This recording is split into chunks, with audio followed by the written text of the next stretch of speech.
नमस्कार दोस्तों, रंगदारी सॉन्ग शूटिंग हुआ है। बता दें कि पावर स्टार पवन सिंह का एक और रंगदारी सॉन्ग शूटिंग हुआ है। शूटिंग कंप्लीट हो गया है। आप लोगों के बीच बोल बम के बाद आप लोगों के बीच नया नया धमाका होने वाला, एकदम गर्दा मचा के रख देंगे पावर स्टार पवन सिंह। आप लोग को बता दें कि पीछे आप देख रहे हैं बैकग्राउंड में हथियार रखा हुआ है, गन रखा हुआ है, बंदूक रखा हुआ है और एकदम गजब लग रहे हैं लुक में, एकदम रंगदार लुक में।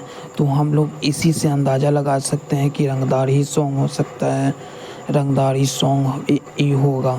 तो आप लोग को बता दें कि पावर स्टार पवन सिंह के फ़ैन है तो चैनल को सब्सक्राइब कर लीजिएगा और वीडियो को दबा के शेयर कीजिएगा ताकि इस तरह का वीडियो का अपडेट आप तक हमेशा ज़रूर पहुँचे।